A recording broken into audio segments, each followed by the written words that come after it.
क्या कभी ऐसा हुआ है कि सब कुछ होते हुए भी दिल खाली खाली सा लगे? लोग आसपास हों मगर फिर भी अंदर एक अजीब सी तन्हाई महसूस हो। शायद ये कोई सज़ा नहीं बल्कि अल्लाह की तरफ से एक ख़ास बुलावा हो। और अगर ये वीडियो इस वक्त तुम्हारे सामने आई है तो हो सकता है ये सिर्फ एक वीडियो नहीं बल्कि तुम्हारे रब का एक पैगाम हो जिसे सिरत हक तुम्हारे दिल तक पहुंचाने का जरिया बना है।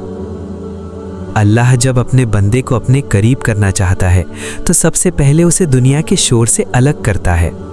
कुछ लोग दूर हो जाते हैं, कुछ रिश्ते बदल जाते हैं और इंसान सोचता है कि सब खत्म हो रहा है, लेकिन हकीकत में अल्लाह तुम्हें खो नहीं रहा होता, वो तुम्हें अपने करीब ला रहा होता है। कभी गौर किया है, पहले जिन चीज़ों में सुकून मिलता था अब वही दिल को भारी लगती हैं।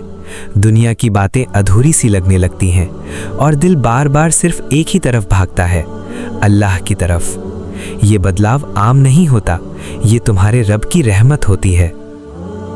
जब अल्लाह किसी बंदे से मोहब्बत करता है तो उसके दिल में ऐसी बेचैनी डाल देता है जिसे सिर्फ उसका जिक्र ही सुकून देता है। और फिर जिंदगी में आजमाइशें आने लगती हैं, हर तरफ रुकावटें, दुआओं में देर, दिल में थकान। मगर याद रखो, हर तकलीफ तुम्हें तोड़ने नहीं आती, कुछ तकलीफें तुम्हें मजबूत बनाने आती हैं। जिस तरह सोना आग में तपकर निखरता है, उसी तरह मोमिन का दिल भी सब्र से मजबूत होता है। तुम्हें लगता है कि अल्लाह खामोश है? नहीं, वो तुम्हारे लिए ऐसी तकदीर लिख रहा है जिसे तुम अभी समझ नहीं पा रहे। कभी कभी जब कोई इंसान तुम्हें नहीं समझता तब तुम सजदे में गिरकर अल्लाह से बातें करने लगते हो, और यही वो लम्हा होता है जब बंदा अपने रब के सबसे करीब होता है। अगर तुम्हारे दिल में गुनाहों से दूरी आने लगी है, अगर अब इबादत में दिल लगने लगा है, अगर दुआ करते वक्त आंखें नम हो जाती हैं, तो समझ लो अल्लाह तुम्हें अपने लिए चुन रहा है, क्योंकि हिदायत सिर्फ नसीब वालों को मिलती है।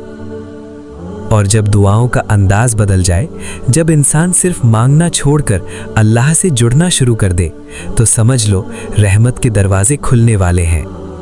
आज अगर तुम्हारा दिल टूटा हुआ है तो मायूस मत होना, हो सकता है यही टूटना तुम्हें अल्लाह के सबसे करीब ले जाए।